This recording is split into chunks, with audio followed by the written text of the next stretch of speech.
All right, we'll call this meeting to order of the Community Development Committee. It looks like we have a real full house. I'm not sure if there's an empty seat or not, but we'll start. Two things. I'm John Stranger, Chair. I'd like to add a couple items to the agenda, just so we're all on the same page.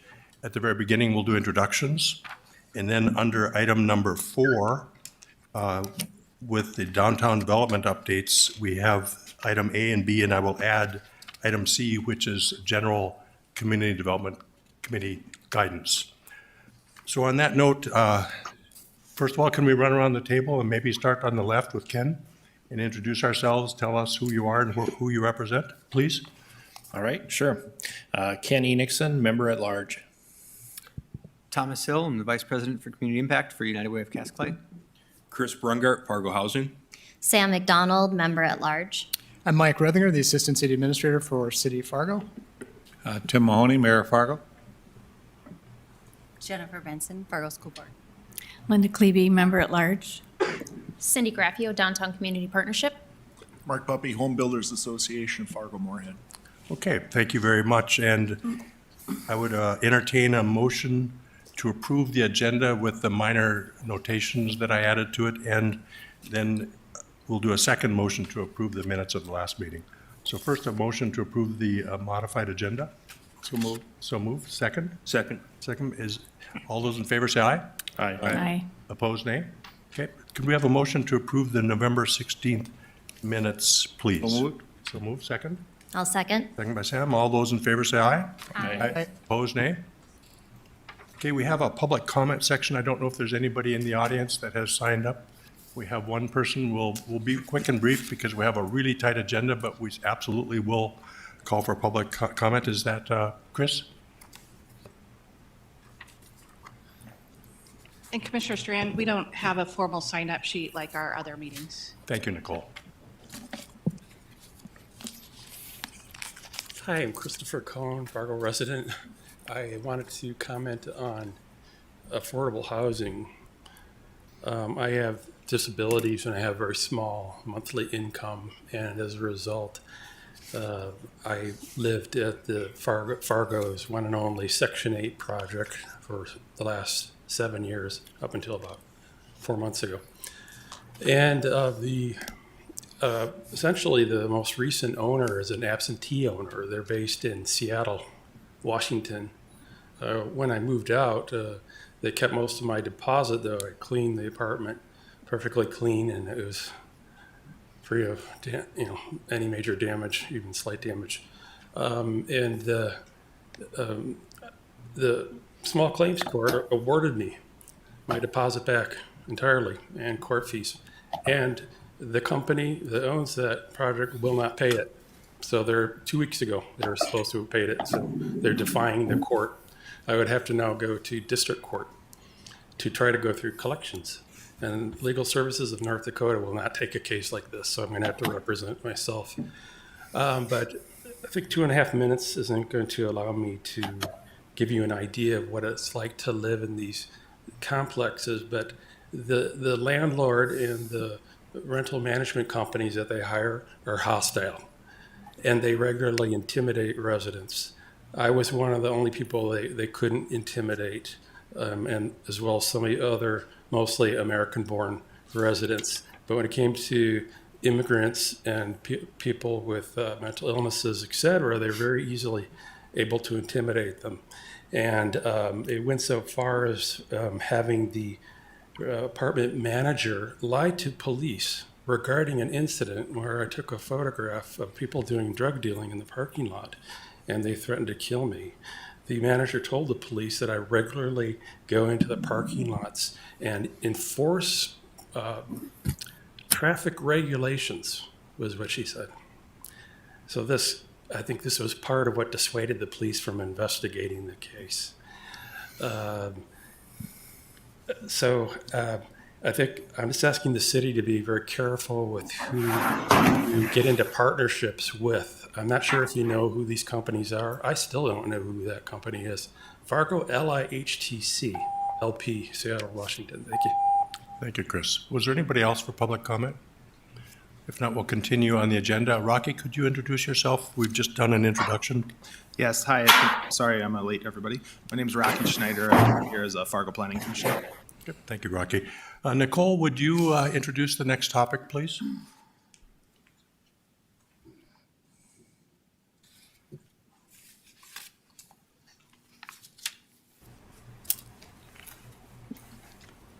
Good afternoon, Commissioner Strand and fellow board members. Yes, on the phone, we have Maxfield Research, and we had scheduled on our agenda Mary Bujol and to do a quick presentation. Following this presentation, we will distribute a hard copy or a email copy of electronic copy, I should say, of housing needs assessment for the core neighborhoods and downtown. In partnership with Beyond Shelter Inc. actually took the lead on this. We started coordinating during the height of the pandemic on some needs we were seeing between landlords and tenants and the supportive services needed as part of that work. And so we wanted to get a better handle on that. We had just finished the core neighborhood plan, and so we included our downtown neighborhood as well as the core neighborhood area as part of this study. We got a draft of this study in the fall. At the staff level, we had a presentation by Mary, and we thought this would be a great presentation to have with the Community Development Committee. And afterwards, so I believe Mary has about a 15-minute or 10 minutes presentation, and then after that, Dan Madler with Beyond Shelter and myself can add a few points on how the staff will use the study moving forward. And I apologize in advance to Mary and others. We didn't get a chance to coordinate completely with our communications team. So we're hoping she's able to, Brian Celine in the room will be able to help her get connected to do the presentation online here. And so, Lisa, did you want to do any opening comments on anything or? No, okay. So maybe we'll have to see if Brian can get, Mary, can you hear us okay? Oh, yeah, I can hear you fine. Okay, great. Can you hear me? Yes, perfect. We just now Okay. need to get you the computer screen. There you go.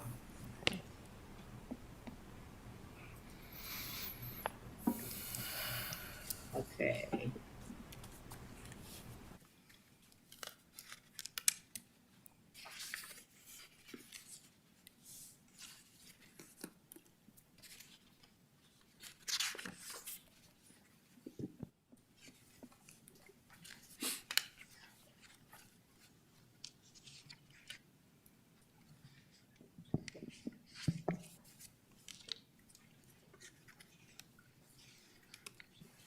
Are we having a technical difficulty or?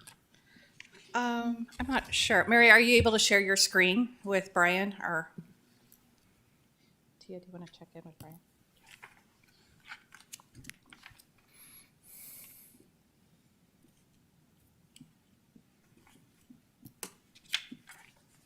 Nicole, perhaps while we're filling this moment space, tell us where the study came from and how it came about. Yeah, during the pandemic, the start of the pandemic, on kind of weekly calls with Cass County, yourself, Commissioner Strand, Beyond Shelter, and kind of an ad hoc group with the state to start talking about some of the needs we're seeing in downtown, especially with the pandemic. We are seeing a lot of increased needs with tenant support needs. And really had us dive in deeper on, we had a lot of questions on, especially on permanent supportive housing and the needs to fully fund that work and to fully figure out the needs of that work. And then along those lines, Beyond Shelter was looking at the Graver, and we were having discussions particularly about that site and the management needs and its relationship with some of the other social service programs. And so they were about to embark on a study, and I volunteered to say, we're really also interested in that information. And so we partnered up together to procure Maxfield Research. Maxfield Research has done a ton of research in the community on demographics, housing. They do a lot of work in the Twin Cities. And so that's how the work began. And so it's a small study in scope. Maybe just to let everybody else know, we are have an open RFP right now to do a metro-wide housing demographic study. And those responses are due here at the end of the month. And we project to go on at a metro-wide level to talk about housing on all price points and all forms. This is in particular about downtown needs, as well as core neighborhood needs, and as well as subsidized housing. Great, thank you, Nair. And Mary, are you there and able to move forward? Yes, I am. Great, Thanks, it's, Mary. you have the microphone. Thanks, Nicole. Okay, thank you. Thank you, everyone. It's a pleasure to be here with you today. I am going to be doing just a very brief presentation on the affordable housing analysis. And there's a lot more information that is in the document. And we are also addressing, we've received some questions back, so we're addressing some of those questions and clarifications that have been provided to us by a number of different people. But just briefly, so the objective of the study was to provide an analysis of affordable housing needs for downtown Fargo and adjacent core neighborhoods. We identified current housing market conditions and assessed priorities for the development of affordable housing. We provided short and long-term affordable housing needs out to 2030, identification of development priorities, and suggested concepts to address priority needs. So some of the end user benefits of a document like this are to guide policymaking decisions, to assist in allocating funding resources for housing priorities, to assist banks and lending institutions in considering current market dynamics and development parameters, to codify anecdotal discussions with consistent and verified data, to better define the relationship between affordable housing and economic development, i.e. job growth, identify needs to accommodate future growth, and suggest and recommend housing priorities. So this shows this identifies census tracts that were incorporated in the analysis, both the core neighborhoods on the north and the core neighborhoods on the south, as well as the area that was identified to be defined as downtown Fargo. So this, and in the document, we divide or split out demographics, and we split out market properties, different housing properties between downtown Fargo and core neighborhoods. And I'll talk a little bit about that as I continue on here. So a little bit of a summary about population trends and projections from 2000 to 2030. So from 2000 to 2010, downtown and the core neighborhoods lost population. But then in this next decade, population increased, primarily due to renewed focus on housing development through infill and redevelopment. And I just want to say that this has been a general trend that we've seen across the country. So in many urban areas during that 2000 to 2010 timeframe, there were a number of urban districts and downtown districts that actually lost population in households, but we've seen that trend reverse through concerted efforts to focus on redevelopment. So this is a document this is a table here that shows rents affordable by median household income. So this shows it by age of householder based on the median incomes for the downtown area and for the core neighborhoods by age group. And then what we did is we really showed a estimated monthly rent that would be affordable using a 30% allocation of income to housing costs. And that's the general HUD benchmark for housing affordability.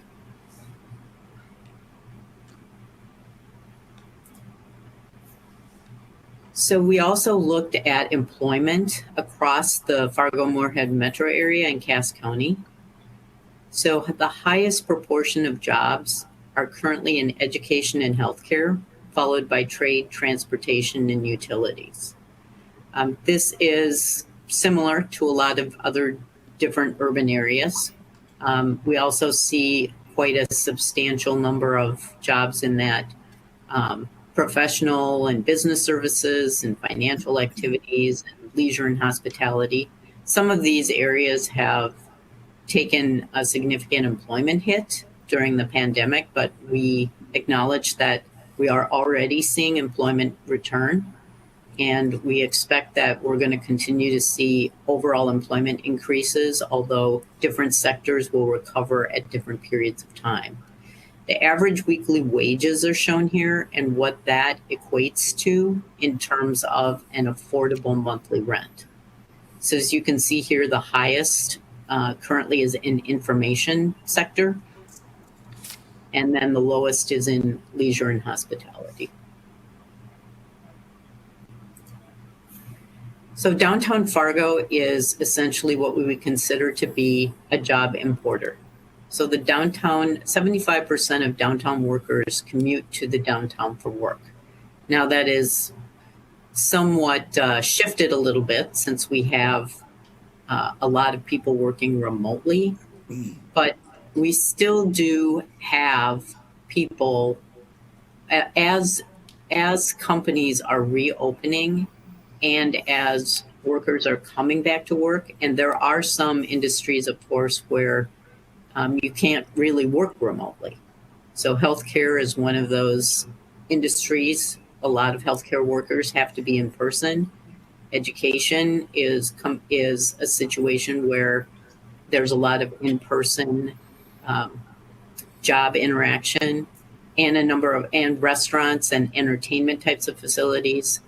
So those areas, even though there's other jobs where people are working remotely, those areas are going to come back, and they are going to need people who work in those areas and come to the downtown regularly. A proportion of those people may have need for affordable housing. They may at various income levels. So Mary, it could, yes. Mary, excuse me just 1 second, or perhaps Brian, is it possible to go full screen and expand these images or not? Maybe? I can do that. I can see if I can do it. Thank you. I'm sorry to interrupt. Is that better? Sorry. Now we just get to the page you were on. Yep.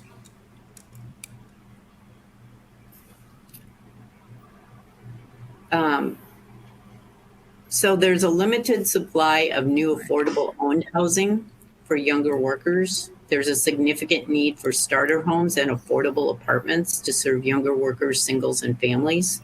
Mary, you might have to go to page 8. I'm sorry, we're seeing the cover page. Oh, I'm sorry. Hang on. I think it was page 8. Let me go back. Sorry. No, that's okay.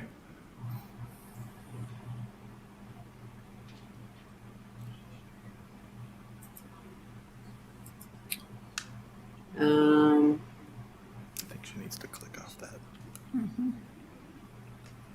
Let me try this here first. Mary, do you see the checkbox in the upper middle that says use presenter mode or presenter view? Could you click that so we don't have to see all the slides and it reduces the size of the screen? Hang on just a second.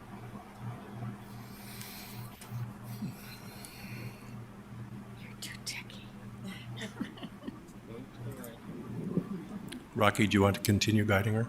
Do you see the use presenter view? It's in the upper middle, where it just says under automatic above monitors. Oh, sorry. And then on the far, so don't use presenter mode, and then go to the from Kurt's slide button. See if that does it. Does that work? It's not working. I didn't change it. Hang on Only- just a second. only idea I'm I going to had. stop sharing and try this again. I might be able to do it this way. Does that work?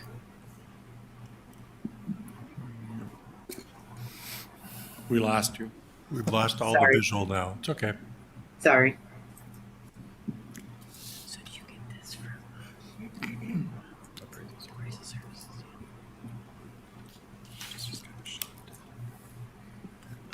Does that work? Probably should leave. Mary, if you just hit F5 on your computer, it should fill the screen with the slides.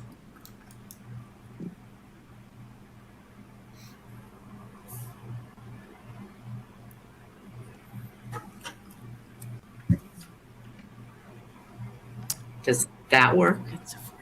It's not changing, but Mary, let's just continue forward. So we're not affecting your presentation. Hello? Everyone else like this. You can continue forward, Mary. It isn't changing, but we'll go with what we can see.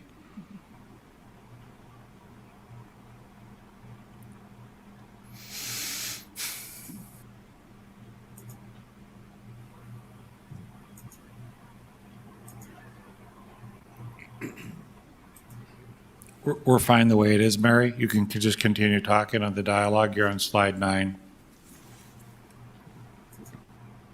She's hearing us.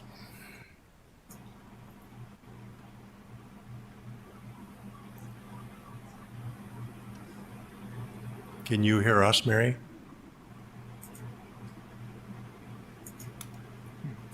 Have we perhaps lost our connection with Mary?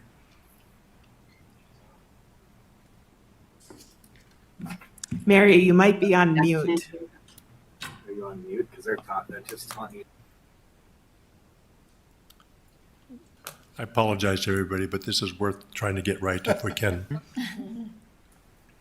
Those of us who are visually challenged, okay?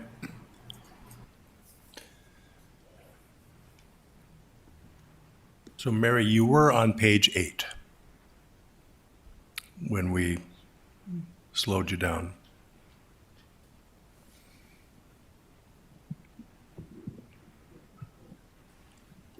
Mary, can you hear us?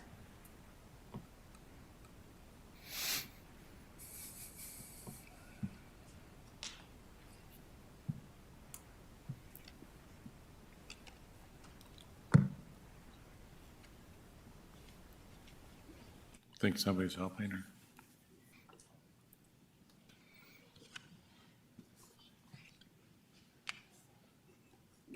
Our intentions were good. And we'll get there.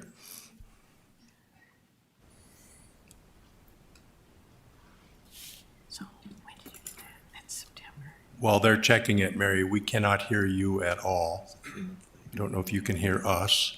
Your video is on page 9. When we interrupted you, you were up to page 8. So what we see is page 9, income-based and supportive housing inventory.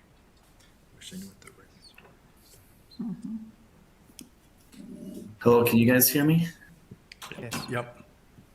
Okay, I'm Brian Smith with Maxfield Research. Mary has a lot. She can't hear you or you can't hear her. I'm trying to help her out too. We can't figure it out. We can hear him.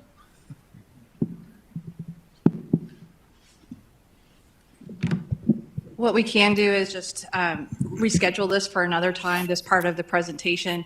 You will get the hard copies to you and the abbreviated presentation. And then it's important enough information to schedule its own presentation. I think there's lots of people in the community who are interested in this information. We'll give the microphone to Dan for a few minutes. Meanwhile, we'll tell Mary that, you know, maybe Brian, if you can hear me, if you can just let Mary know that we'll reschedule her for another time, that'd be helpful. Dan, go ahead and give us your balcony view, if you would, please. Mr. Chair? Yes. But if she could come back on, because some of her data, Nicole, is pretty important for what we're doing today. Yeah. So, I mean, if there's a chance that Mary comes back on, could we pop her back on? I thought she was going to discuss affordability of housing in downtown. I'm not asking her now. Dan can go ahead and we can go through her stuff, but if she comes back at some time, so. Let's do that. Let's continue with Dan and see if our tech department can get her reconnected to pick her up again thing. as soon as you're done, Dan. Introduce yourself and go forward, please. Sure thing. Chairman Strand and members of the committee, for my record, my name is Dan Madler. I'm the CEO of Beyond Shelter Incorporated, a nonprofit affordable housing developer based here in Fargo. And we are happy to partner with both the city and Mary at Maxfield basically produce this report, which I think you will find the data and the information very relevant and will allow you to make some decisions moving forward. Just a little context briefly about Beyond Shelter. We've been working here in Fargo since 1999, and to date we've developed 16 affordable housing projects that currently serve 521 affordable rental units here in the community. In 2022, we currently are working to close on the financing of 4 additional projects, which would bring an additional 153 affordable rental units serving the community of Fargo. Of those 153, worth noting is 23 of those units will be permanent supportive housing. In partnership, we're developing Lantern Light in partnership with the YWCA. So we're pretty excited about that, and also would help meet some of the needs that are identified in this Maxfield report. Today, I'm going to just focus some of my comments on, basically as they relate to the information that Mary has in her presentation and some of the data that she would have shared today. And more or less from the 30,000 foot level as it relates to policy and allocation of resources. But because I truly believe this is where the CDC committee really functions and operates, is that policy allocation level. Basically, as members of the committee, you have the ability to guide policy and to make decisions and recommendations as they relate to the allocation of the very limited city resources that the city of Fargo receives from the federal government, mostly CDBG and home funds. And in that regard, those allocations, basically decisions need to be prioritized for the greatest long-term investment. And that's a belief I have, is as far as looking at limited resources, is like, how do you invest for leverage in the form of return on investment that'll serve the community well for the long term? And then also, how do you invest the resources to have an impact for the greatest number of households that basically need affordable housing here in the community of Fargo? Last week, I think most of us here in this room heard the current inflation, 7.5%. There's a lot of households out there that are suffering because of that. A follow-up report that I heard in the news was, what that means in dollars is that's an extra $260 existing households are spending every month just to meet their needs because of the inflation. And so I would say basically households are struggling. And this kind of reiterates my comment that I made about the limited resources. They should be invested to serve the greatest number of households. And what you would have seen in Mary's presentation is some data regarding housing demand, affordable housing demand in downtown Fargo and the core neighborhoods. And that demand basically covered area median income levels. And I'm just going to focus on a couple things that you'll see when you get her report as relates to just area median income of the 60% or below. Over the next 9 years, or from 2021 to 2030, there will be or is a projected demand of 1,859 new affordable housing units that would need to be constructed to meet the demand, the true demand in downtown and the core neighborhoods. To kind of put that in perspective, that's about an average of about 206 units per year. That's a heavy lift, and honestly, there aren't enough resources to meet that demand. And that just kind of pulls us back to priority, and how do you prioritize the limited resources that you have to have the greatest impact. And I believe basically this committee will play a key role in that. The data in the report will help you guide you for making those decisions.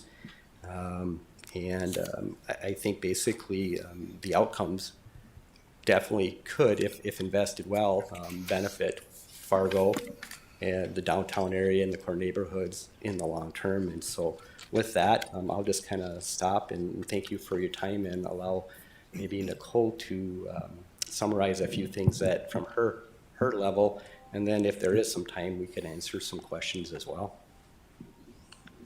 Yeah, we wanted to, again, thank everybody. We're going to have to reschedule Mary for another time. Something's going on with the audio on her end or on our end, we're not quite sure.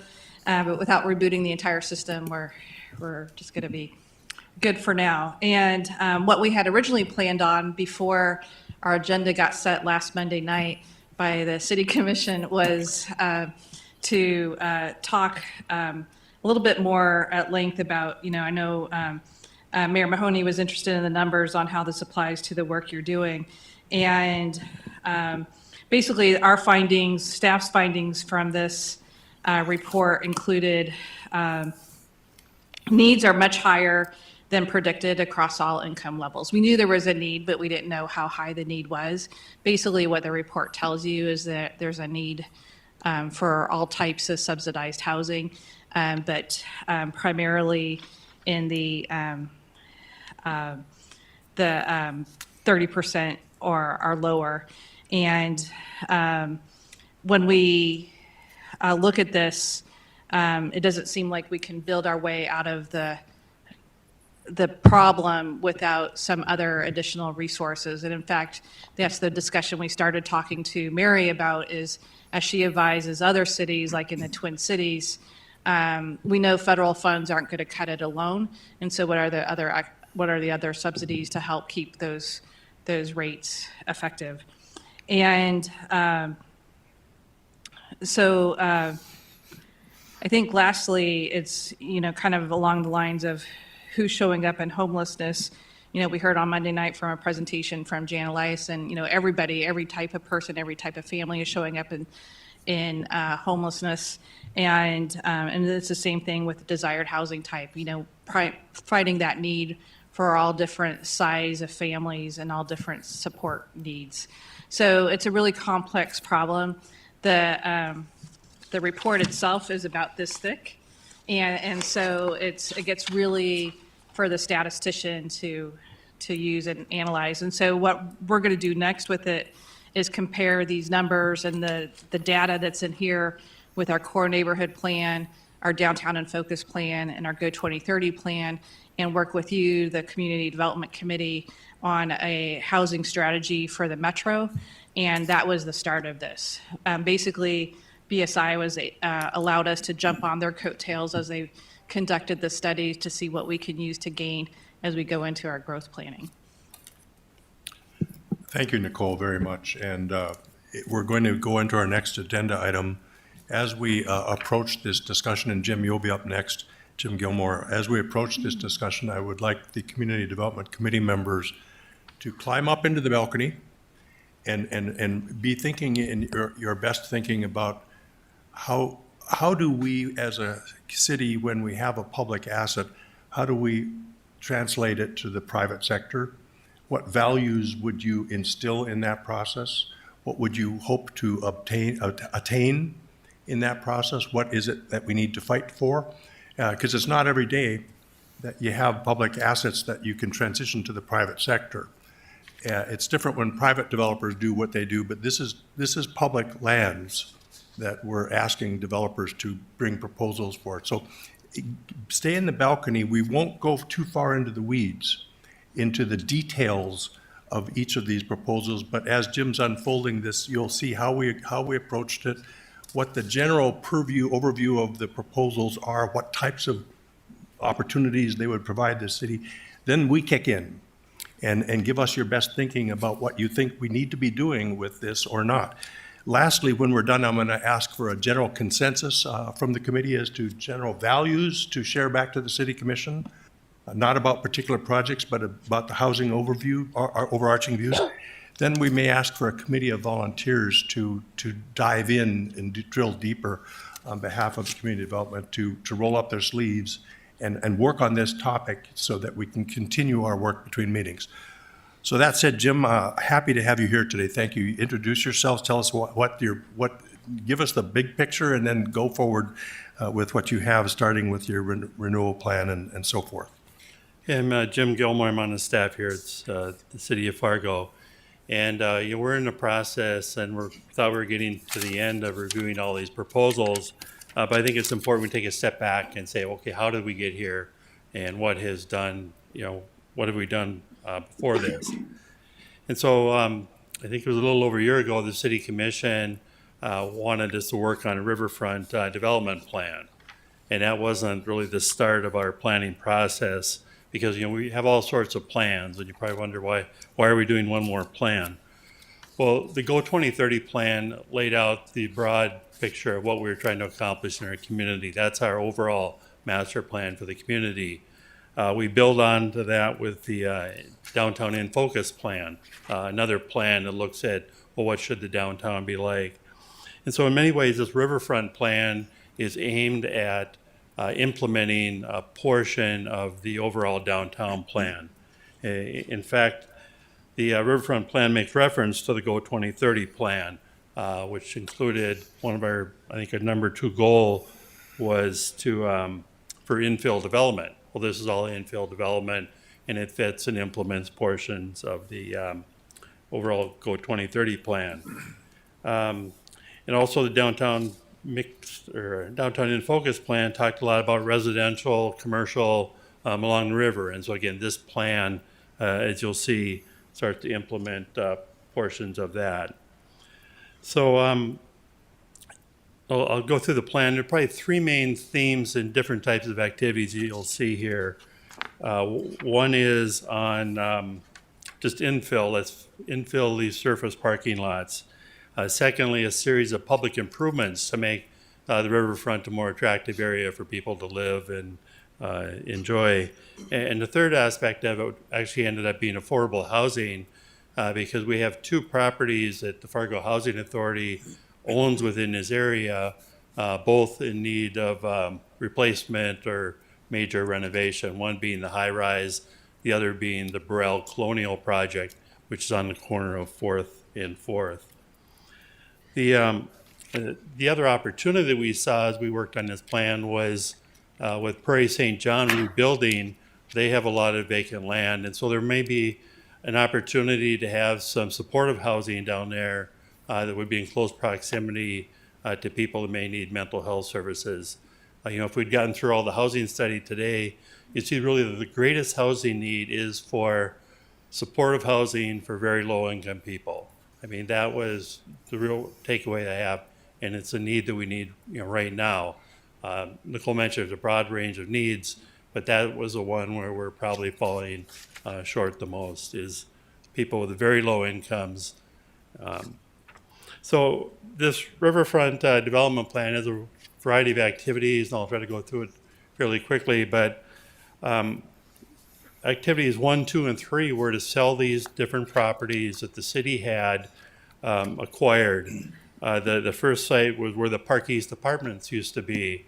This was acquired so that the city could put in a levee for flood protection, but a little over an acre remains, and rather than just leave that as open space or not being used, we thought we'd do some development there.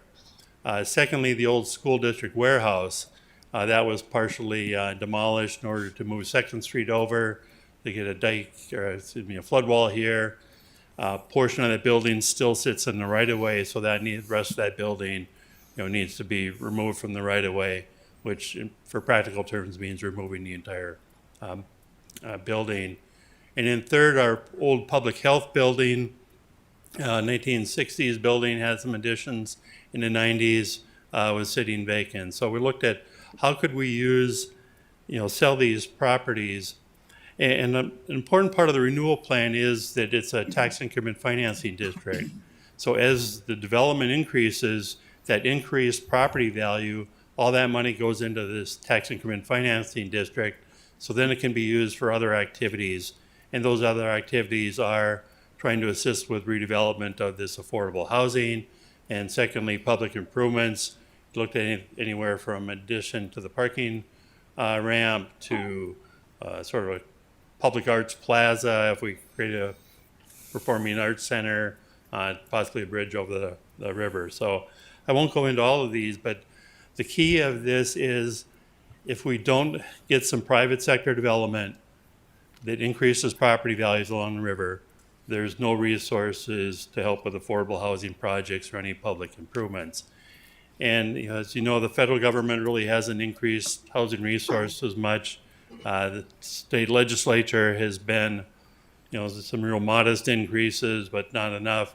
And so trying to find yet another way that we could use some local money here to improve some housing projects or redevelop some sites that we currently have, as well as trying to do something down here with the vacant land. I think this would be a good housing site. So that's what we came up with, the RFP process real briefly. We brought some proposals to the city. It was an RFP, the criteria is in there. The city commission approved those requests for proposals, told us go out, solicit proposals. Proposals came in November.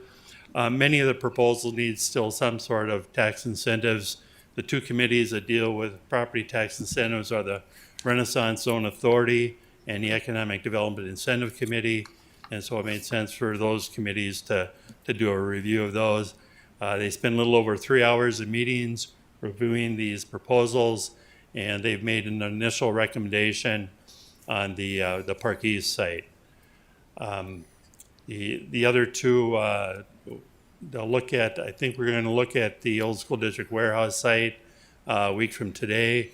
The other one, I think we need a little more time because it's kind of complicated. I won't spend all the time on that. But Commissioner Strand asked me to invite the people to put proposals together to give sort of a brief summary of their proposals so that you're aware of that and you see how these might fit in with our downtown plan. Do you have any questions before I start to call people up? Anybody at all? Continue, Jim, please. Well, we start with the Park East site, and we'll have Epic go first. And they were the ones that were recommended as being selected. Todd? Yep, thanks, Jim. 5 minutes, please. Yep, I'll blast right through it. Thank you,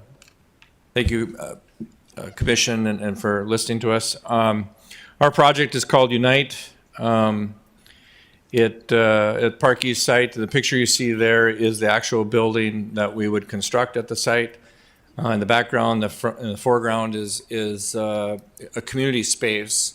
And what we did is carved out a community space, and our proposal was to put $400,000 towards that space and about $50,000 a year to help program that space. And I'll get into that in just a minute. Next slide. It is what we do. It's our experience. We know community, we know public spaces, and Jim is right. We focused extremely hard on the 2030 plan, on the in-focus plan, and tried to create something that was a balance for everybody. Next. These are the three buildings. Gateway is up and open. It's full. A little over 50 apartment units there of really all levels. Other than affordable housing, but we got into workforce housing there. The Arch is part condos, part apartments, and then Unite is the one for this site. And so we really look at this as revitalizing this entire part of Main Avenue. We think we've done that. The values have gone up. Even the RFP values have gone up for this project. It's the next step to help us, drive the culture and really create an opportunity for everyone. This is the third phase. It's 7 stories, 37 apartments. The target market of the apartments is workforce housing. We're doing extremely well there, and so those units are in that $650 range. And then the top 2 floors are condos, and they're really the ones that are going to be paying the bills. They're the ones that we're taking some of that profit and plowing it back into public amenities. The main floor will be commercial and office space. And then a little twist to the whole process is what you see in yellow, the second floor. You'll have underground parking and you'll have second floor parking. And second floor parking is also going to be equipped with bathrooms and infrastructure like power and water, so we can do indoor events, public events, and program that just as kind of how we use Gateway for an art show. So just like how you say you can't park in Broadway tonight because we're going to do this event, that's exactly how this will be managed as well. So it's a different deal. It gives us 365 along with our public space that you can see on the right screen. You can see it in the background there. And we'd work on programming that properly with the city. So it really gives some building synergy. The way this is set up is the dollars that go for the land go to the flood diversion. And so we broke ours apart. Part of it goes to flood diversion, part of it stays with the community piece. Here's the connectivity. It just shows not only connectivity to our stuff, but to the river and also to the Fargo Housing Authority. I think it's really, really important. They're our neighbors, and it just works in for all demographics so that that future project can plug into it and work with Chris and his team to make that happen. And so really, it's something for everybody. That's the way we've always approached all of our projects, workforce housing, the public green space, connecting it to the outside world, and continue to develop river livability was a big piece of the in focus. Art and culture, that's just a lot of what we do. That's our in-house artists teaching kids how to do murals and things. And I just think that's really, really important about the quality of life and doing some different things. And we show that by hiring artists and keeping them on our staff. That's it. Jim, I made it. Dan Madler, Beyond Shelter, do you want to comment on your proposal at all? You want to flip back to my screen, I can show you an image of that.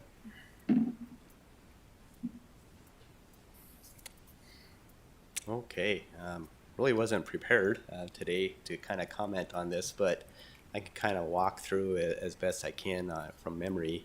You know, this is a site we've been looking at for the last 2 years in the hopes of responding to an RFP to hopefully provide an opportunity to show what an affordable housing project would look on that site. And so we worked in partnership with Foss Associates, architect, to put together a building design that we feel would be, you know, a striking image to a gateway entrance into not only North Dakota, but to downtown Fargo, etc.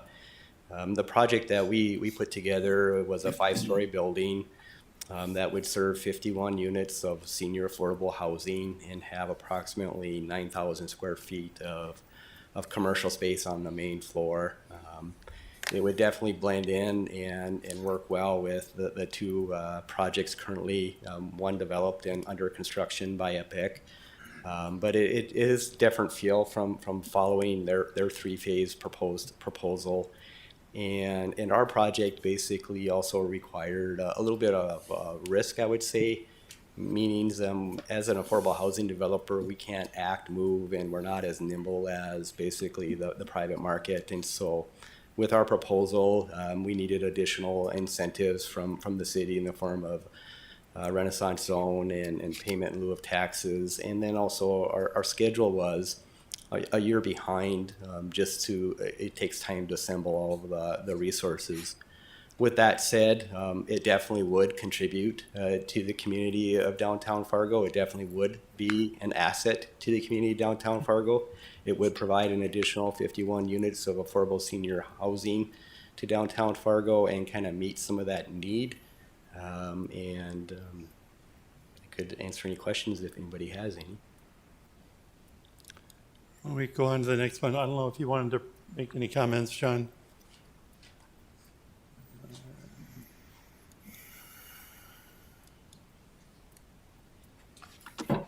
Good afternoon. John Eunice with Eagle Ridge Development. Want to thank you for the opportunity. Hadn't intended on getting up here to speak, but there was some interesting dialogue early on talking about home affordability. And one thing I wanted to point out, which we made clear in our presentation, is that we are offering more money right now. That can go towards some more affordable housing and projects on other sites. And our site, we are proposing a larger project. It's a full 57-unit for-sale condo project. I think there's some opportunities, if we were selected to work with some of the great local organizations on figuring out if there's a way to get some affordability inside the building as a part of it. So with that, I'd open it up for any questions that you guys have.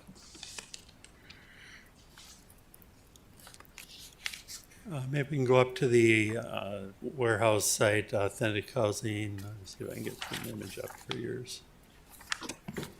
got a presentation. You don't have to pull that up.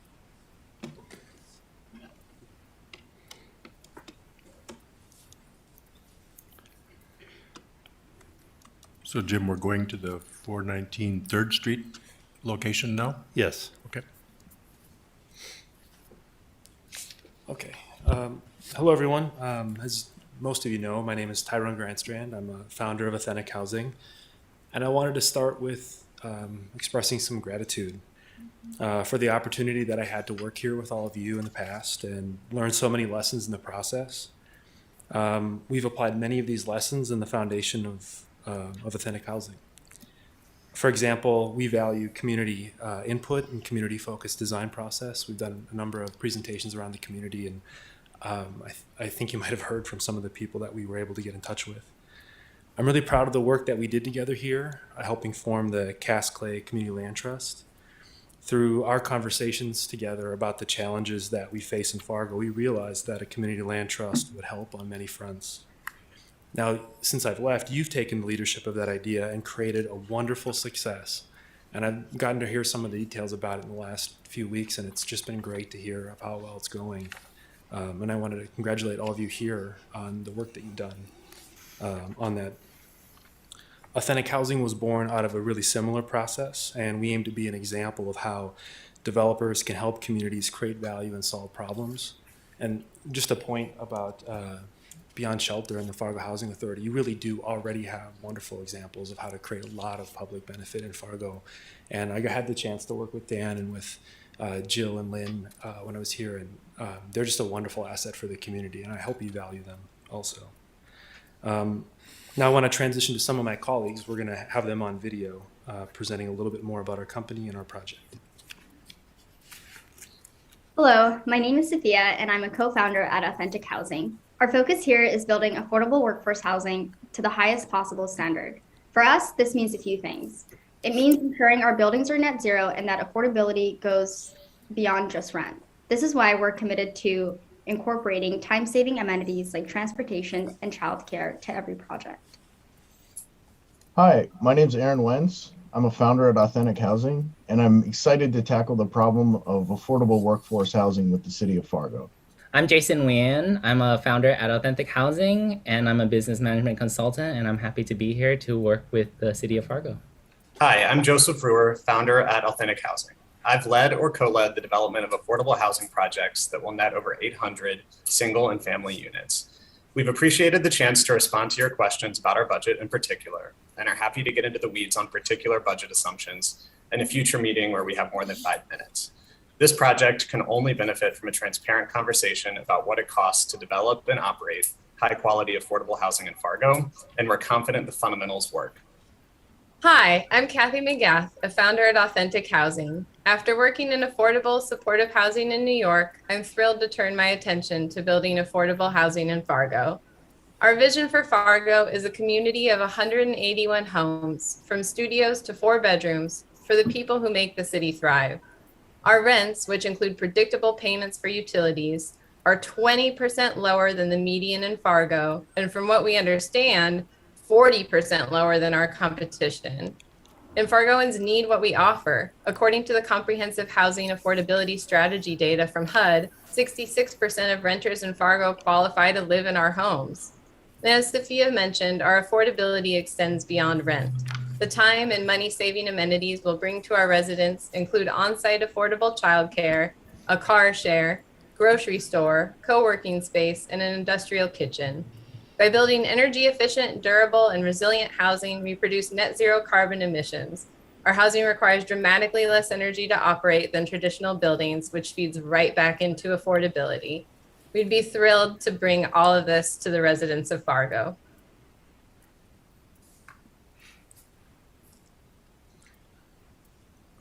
So I just wanted to go over a couple of the slides we shared at the last meeting. These are our rents versus the median rents with utilities removed, so you can see the differences at each unit size. And we can share this with you after. I won't linger.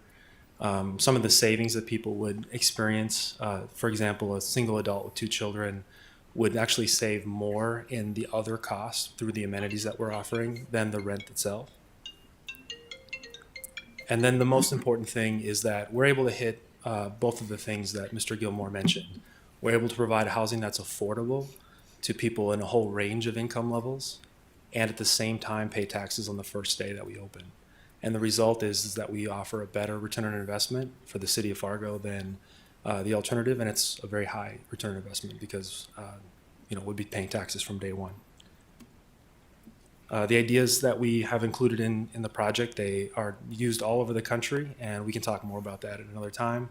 And the last thing is it's really important to build affordable housing downtown because the model that we use requires qualified census tracts. We've lost around 250 units with the high rise, and it's important to have a mix of incomes in the downtown in order to maintain that qualified census tract status. As Dan said, there's a need for a lot of housing in Fargo, particularly in downtown. He said 1,859 units, or about 206 a year. And our project is 181. It takes about 2 years to do a project like that, 2 or 2.5 years. And so it's important that we get started right away and we're able to do projects that really meet the need of the community, and that's what we aim to do. So what will it take to get started on this project? All we need from the city is the land. We have shared a lot of opportunities to create even more value, which you can see in the handout that we provided and in the original proposal, but we don't have time to go through all that in 5 minutes. But what do you get in return? What does the city of Fargo get in return? A development that pays taxes on the very first day that we open rather than a decade later, creating a higher return on investment for the city, in addition to 181 units of affordable workforce housing with time and cost-saving amenities to improve the lives of the hardworking residents that make our downtown thrive. Thank you so much for your time.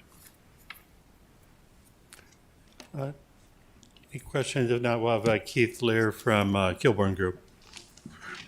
We'll switch it back to me.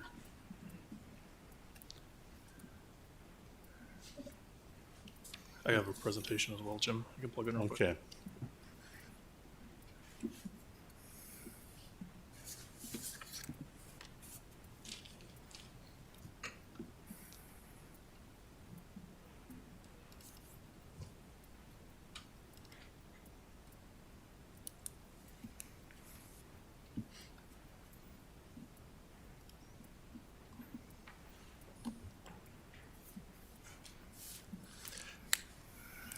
Thank you for having me here. My name is Keith Lear. I'm the Vice President of Development and Construction for Kilbourne Group. The proposal we put forth with the RFP process here was really in line with our strategy as it has been over the last 15 years, and that strategy being to align with the city's development plan. They implemented via GO 2030 or the In-Focus plans for downtown. Our goal has never been to hit all of the marks on one specific project, but continue to develop in line with the city's master plan associated with the downtown, allowing us to have the most bang for our buck and be strategic about the projects that come online. We'll go through this in high level, but talk a little bit about our development strategy, project options, and some of the tax-based stuff, but do this in a quick version. Like I said, alignment with the city plan, growing as a neighborhood. Our market down here, or the product that we offer, that we specialize in, we're running every bit of 95 or 97% occupied in all of our apartments right now as they come online. We have one coming online here in April, and we are at north of 50% or 50% leased and not opening for 2 months. So we know there's a demand for our product in downtown. As we look at the continued development of the city, focusing on a riverfront district, our goal with this is how do we provide the most impact to that greater subset of the downtown's goal and help align with developing that riverfront district. We had proposed three options as a part of this project. Option one, 107 enclosed parking stalls, about 72,000 square feet, 74 apartment units. This is total value is about $15 million. Option two is a $25 million project, 114, somewhere in that range of apartment units, enclosed parking on the entire site. We understand that that's important to Fargo's development, is to be parking completely in here, and then about 104,000 square feet. This is the one that we were asked if we were to have to pick between the three that we said. We like this option. We feel like this is a great option as a first step, but it also leads into a potential for a phase 3 or an option 3 or a phase 2 of that project and a larger project here. So this is a $67 million project in vision. Obviously, some work needs to happen here with the Fargo Public Schools building that's currently for sale, but our goal would be to start progressing towards this project. And all of our projects, we have rooftop opportunities for outdoor amenities. We want to make sure there's a great connection with the river in this space. That's a unique location to be able to do that. Club rooms, exercise rooms, package delivery, smart building systems, both from energy management standpoint, but then also our ability to manage the project are very important to us. And then quick slides on these. Option 1, the $15 million project. There's about an $800,000 TIF ask associated with this. Option 2 is a $25 million project. There's about a $3 million TIF ask with this. And then option 3, the large one, the TIF ask jumps quite a bit, but that really is about buying down the Fargo Public Schools land. That's currently listed at $4.6 million in the project. Here, quick slide on property growth or property tax growth between the 3 projects, and this would be after the tax incentive periods end. The first one is a 10-year tax incentive period, with the other 2 being in the 10 to 15 years. And final rendering of it, and just a little bit about our track record as we continue to talk about downtown from public spaces, market rate apartments. The top left, that's the Roberts Lofts workforce housing. We've done a good job of trying to maintain the historic or the original workforce housing and historic buildings in downtown, but then also bring new options into downtown within infill projects. A couple other images of projects that we've been working on, or we have some of our design involved in. These are the 3 new projects that are coming on board here this summer.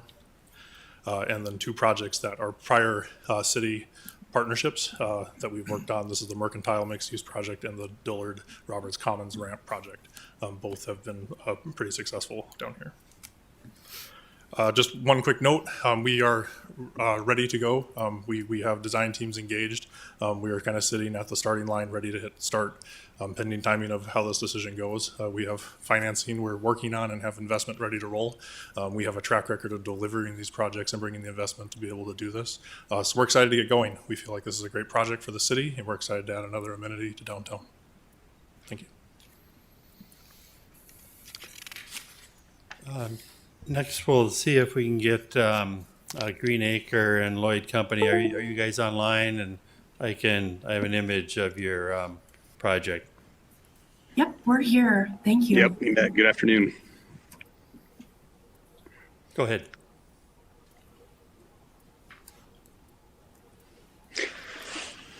Were you wanting to pull the image up, Jim? Yeah, I don't know if you can see it. I've just got image of the. There it is. Yeah, we see it. Thank you.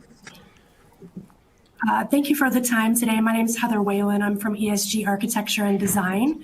I am going to give a really quick overview. Speaking of redeveloping surface lots, this is what we're proposing, although in a slightly unorthodox way for this RFP. We're proposing a property swap. So we're looking at the site at 4th and 4th in downtown. We're proposing use of this site. It's a little larger for a slightly larger added project for the city. So what we're proposing is a mixed-use development of 108 residential units on sort of on the right-hand side of your screen. And then on the left-hand side of your screen, you're looking at an AC hotel, which would have 115 guest rooms.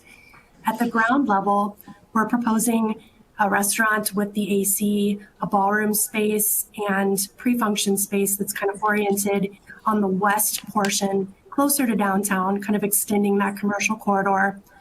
As you head further east down 4th, kind of toward the river, you then come across the residential portion of the project with nice, easy connection to the trail system there and the river.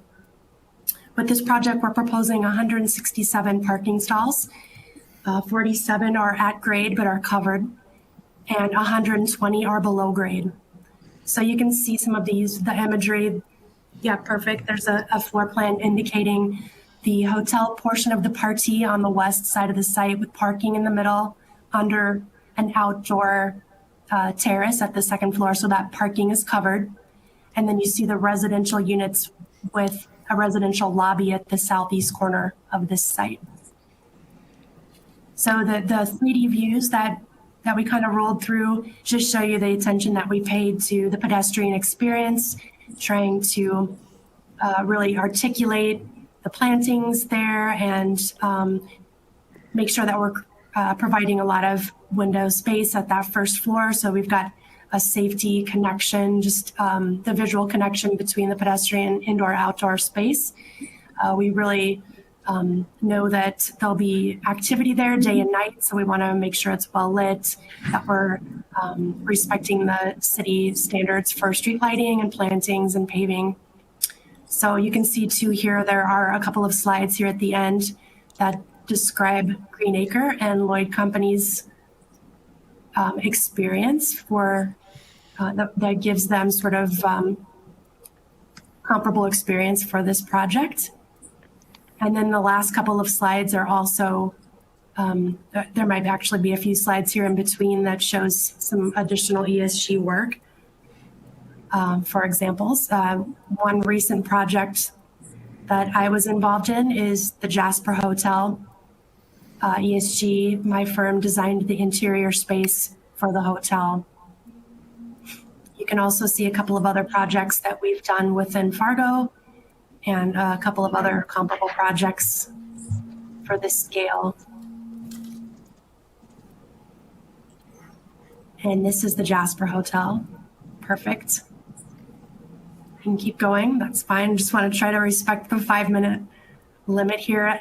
The last few slides in our presentation are a little bit more about the AC brand and the aesthetic and kind of the ethos for that brand. So we think it's a good fit for this market. We think it fills a niche that's not filled with other hospitality hotel projects downtown. So, and Byron Schaefersman from Greenacre is also on with me. So if there are any questions that we can answer, please let us know.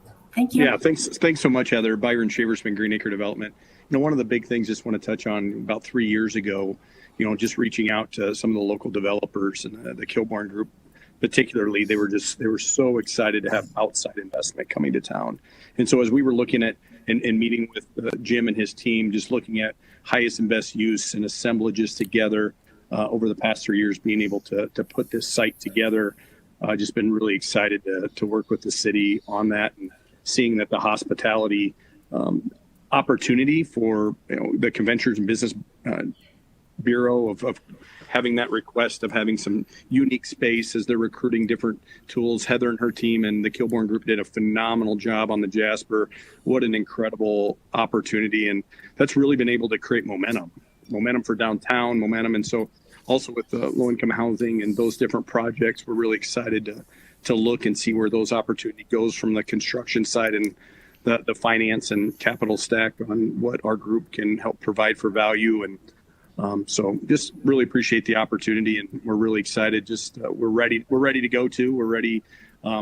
Our financial resources. The biggest process in all of this is getting the flag and getting a flag to agree to coming into, especially just into downtowns in general. And we have gotten that identified and done, and have are in negotiations and getting that finalized with AC Marriott, that we're really excited. We can provide you guys a letter. There's nothing worse when you have, this is going to be a $40 million investment that our firm is interested to make. And so it's a timing thing. So we just really appreciate everybody's time.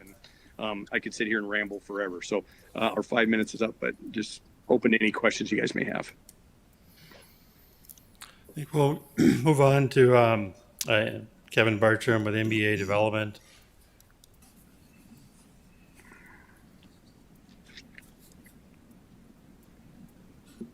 Good afternoon. I'm Kevin Bartram with MBA Architects, MBA Investments. Our proposal is on the old health department site.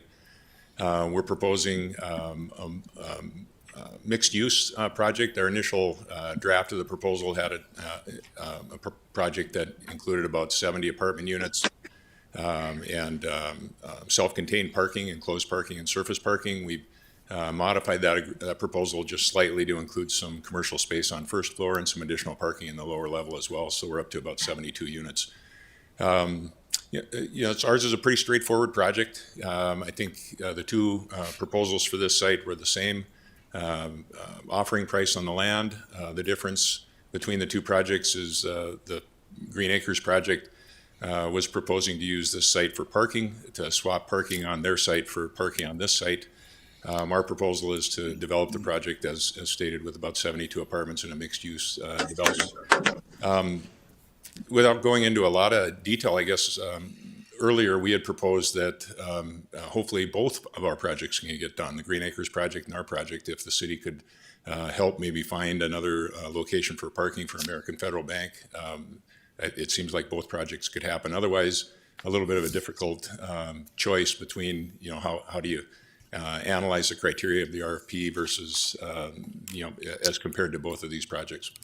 But again, our project includes parking and commercial on first floor, parking in the basement, 4 stories of multifamily housing, market rate housing in an L-shape configuration. The site relates to, the commercial relates to 3rd Avenue North. We're excited about the location in between Broadway and the river. Right on 4th Street, we are proposing to do virtually no unnecessary work or additional work, let's say, in the right-of-way, just to utilize the right-of-way as it is, including the alley. Our project is respectful of the 2-story building to the north, so we've held back from that project just a little bit so we don't create any structural snow loading issues or anything like that. And again, it's just a very straightforward project. I think a good addition to downtown Fargo, and as I mentioned before, it'd be completely self-sustained for parking. It wouldn't put any extra demand on parking ramps or other things like that in the area. So if there's any questions, we'll be available to answer. Thank you. I think that concludes sort of a status update. Commissioner Strand, you'd wanted to talk about have some discussion, provide some guidance. Thank you, Jim. And one last question. For the sake of process, is the next scheduled step, two of these will be reviewed by tax exempt and Renaissance and then go into the city? Is that the commission? Yes, they'll both be, we're going to review the 419 3rd Street site at our next meeting a week from today in this room about the same time. Great. At 1 o'clock. And then Kevin had mentioned, is there a possibility to do both sites? And so we're exploring that.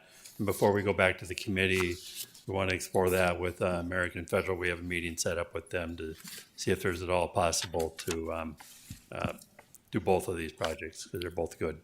Good. Thank you very much, Jim. For the sake of everybody watching and attending, we're concluding prior to 4 o'clock, so we'll be moving right along here. My expectation isn't that our committee members will get down into the weeds of each of these projects, but what would really be valuable right now, you've heard we have some public assets that will be potentially developed. We have options to consider that are condos, apartments, and even hotels. So there's a really diverse mix of considerations here for what to do with these proposals going forward. So I'm opening the mic up. Who has thoughts? Ken? Yeah, I'm just going to jump in because I have to sneak out of here quick. But I was jotting down some thoughts as I'm listening to these presentations. And I think some of the things, if we're talking about high value, just kind of higher level values, some of the things that I would see would be important is, and this is in no necessarily in order of importance or anything, just kind of as I was jotting down. I think that we should be focusing on things like income mix in the downtown area. Self-sustaining, in other words, trying to limit the use of things like TIF and tax abatements as much as we can. Timeliness, something that we're not just looking 5 years down the road or 3 years down the road, but something that's moving sooner. Resource availability, so funding, so there would be that sort of public-private interaction, at least in the sale of some of the things or the plots to fund additional housing for affordable housing. I think that community focus in our development should be at forefront, things like public green spaces and walkways and that kind of thing. Looking at ways how we can continue to maximize public transportation or other transportation alternatives would be something to be keeping in the foreground. And then I think that we should also be looking at how do we design these things so that they're public facing, and that they're, I like the mixed use idea, but how can they be not sort of your typical suburban design, but they continue to be an urban design as far as how they're facing the community and community sort of interaction. So those are my thoughts. Ken, one last question before you depart. When I call for volunteers to maybe serve on an ad hoc committee, are you maybe volunteering just to put your name in or not? I'm open to it. We'd have to talk about scheduling and stuff. But thank you very much. Who else? Let's just run around the table here and get input from folks. This is the time to, Rocky? Thanks, Commissioner. I guess as a chair of the Planning Commission, I think this is exciting that we get to talk about how do these fit in with the greater city priorities. A lot of times at Planning Commission, we get stuck with what were brought us in a way. But at the other hand, it's kind of frustrating that we're looking at a couple parcels and we're trying to figure out what makes sense there without looking at a citywide need. And maybe we were going to get to that with some of the data that we got, but how does this fit in as a city? Because I'd love to have these conversations as a large new development comes in. What portion of that should be affordable housing versus market rate housing? We don't get to have those level discussions, and it seems like that might be more impactful as a meeting the city goals and just looking at a couple very high-end properties. These are valuable properties, and I guess I've always thought, being a part of the acquisition of these properties for the flood protection project, I always thought the best thing we could do is try to make as much as a city back on these properties as possible so that we could prioritize what the city needs for affordable housing across the entire city. And I guess that's the way I'm trying to look at this too. How can we maximize these lots that we have as a city, not just to meet our priorities in this location, but to meet our priorities across the city? And so if there's a way we can, either use the property tax increase it because of the value, or the TIF come back as a way to fund those priorities in other areas, or in other, instead of looking at riverfront lots that, are such a high value and try to fit all the city priorities into that, let's take the benefit from it and figure out where is the best place to have those. On these proposals, I think the biggest differentiator for me that we haven't talked about is parking. There's obviously an idea for a different type of transportation concept in one proposal than the other ones. One comes with a lot of parking and one comes without parking. And I guess I'd ask the city commission to look at that, or planning to look at that more. What's feasible? Because I know on the planning commission, the number one complaint we hear when we do any sort of redevelopment is, well, where are they going to park? And so sometimes you need parking and sometimes you don't. But it seems like the biggest difference in these proposals from what I saw. Thank you, Rocky. Chris? From a high level, I certainly going to support any type of mixed housing developments. If we can start putting in, the high-end condos and apartments with some low income mix in there. IRS LIHTC rules allow up to 20% of the housing units in any development to be eligible for those tax incentive credits. So we can start doing some type of mix in there, those developments like that. I think some of the other things we have to take a look at is trying to increase the taxable values in the district as much as possible, so we can give that tax increment to help that towards other type of housing developments. Yeah, we were talking earlier, Nicole did share with me that study that we were going over earlier today, and I was looking at some of the numbers that are in there. And truly, I think in the downtown area, with the redevelopment of the Lashkowitz, BSI's development of Milton Earl, and the redevelopment of the Burrell and Colonial, I think we're going to meet that need for that moderate income, low income housing. I think more of the concern that I have that I think Dan Madler shared is the deep subsidy that's needed for that permanent supportive housing. I mean, we can put project-based vouchers in those places, but truly to bring down the construction costs to make these housing units viable, there's gonna have to be a whole collection of any dollars that are out there. And I think that's where we really need to take a look at. When you have people move into a unit that has zero ability to pay for any type of housing, how are you gonna make up that rent difference? So I think we need to get the most value in these city-owned properties so we can take that savings and invest it in those properties where we have that opportunity. Great, thank you, Chris. Who else? Linda? Looks like you're just about to say something. How do you turn in? There you go. I'm in agreement with some of the comments here about, we want to have income blending throughout the community because some of the lower income families contribute significantly to our society. With the very valuable riverfront, that's a challenge. We've got the dilemma of having close proximity to downtown where some of these families do work and live, and how do we incorporate them and not push them out? So we have to look at that. But mixing the community, I think, is one of the answers.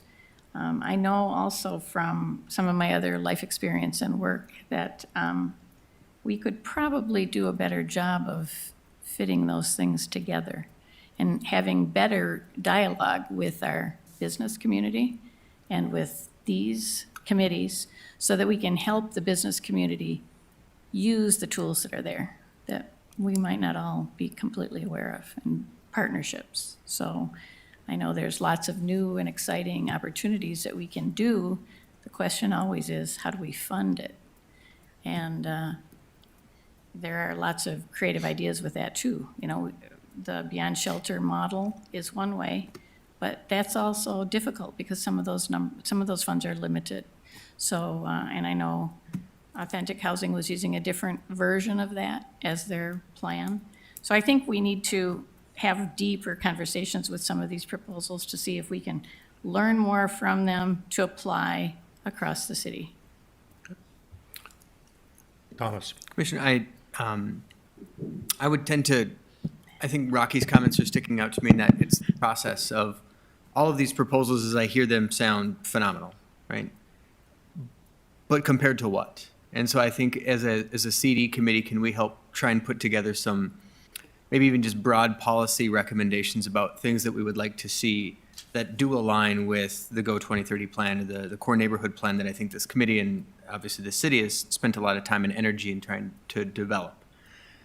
I think the other thing that I really liked about some of these proposals, just again, generally speaking, is the inclusion of community space and additional community services, mainly childcare. That is one thing that we cannot build or have enough of. And so I think when we're thinking about developments and mixed-use projects, incorporating amenities such as childcare that allow families to work and live downtown or in the place where they want to be is really, really important. But I think for me, it just comes down to how do we ensure that the CD committee is using the available resources or the leverage that we have with home ARP funds, home funds, COVID funds that are still to this date partially unspent. How do we make sure we maximize those to bring in developments that are going to meet our plans, not just now, but 10, 15 years into the future? Good. I think when we look at the downtown redevelopment opportunities along the riverfront, I agree with some of the comments that have previously been stated that we have a unique opportunity for a redevelopment area along the river that is going to heighten the development that already has momentum downtown. It's a whole new district of downtown. We have to weigh the public good with the opportunities for placemaking. This is an opportunity for us to showcase the best that our community has to offer. This is some prime real estate. And I think when we look about low-income housing and the opportunities, if we are able to get the highest and best use out of our riverfront corridor, That creates the tax base and the ability to leverage those resources elsewhere in our community to greater impact and greater effect. I don't believe that we have to get all of the city's priorities on the riverfront. I think we have an obligation to the taxpayers who we use those funds when we acquired the property to recoup that investment. We develop along the river to the highest and best use, create those jobs, create those tax base, and then we look holistically at the rest of the community and say, where can we get the most bang for our buck when we do look for low-income housing? Thank you, Cindy. A few others that have, Sam? Thank you, Commissioner. A few things here. I'm very interested in the process of how the Riverfront Renewal Plan came together. It was very difficult to find and not readily available. And when I do look at it, I wonder if it's either missing some detail or if there was a stage of detail and planning of this process that wasn't clear or communicated to the greater community. Because when I look at the Riverfront Renewal Plan and the box that has the redevelopment activities, I see sell the property, address, demolish, and sell property, sell property. And when I look at that as a citizen, I look at that and say, okay, we're gonna sell 3 properties, obviously get, highest profit out of this so that we can do the rest of these things. And then to come to looking at proposals, and it's up to the city to be deciding what happens on all of those properties, feels like a gap that wasn't clear. And one of the reasons that I appreciate my position on this committee so much, and coming on board almost 8 years ago now, is that there are different committees with different areas of expertise that then make recommendations to the city commission, if you really dumb it down. And then we've got our elected decision makers. And when there's recommendations that aren't included in something as what is apparently monumental as these 3 properties with their visibility, like Cindy said, and what a statement they can make about our broader community because of that visibility, I think we're really missing out on the recommendations of those different committees. Parking is huge, right? I don't want community development to spend time on that. That's a great thing for planning. Housing, that's our focus. Here we are. Of course, the economic tax incentives are important to consider.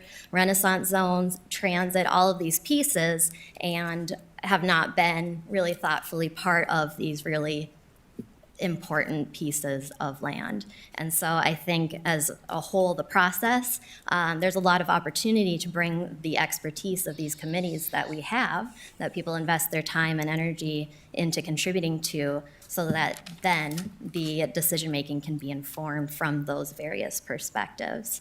So I never want to hold up a development timeline if possible, but I think we might have put too many carts before a very important steed of horses. Thank you, Sam. Mark, did you have anything to join in? I'm just running around the table here. Thank you, Commissioner. Everyone's taking the words out of my mouth, so. Okay. Thanks for your comments, everyone. And the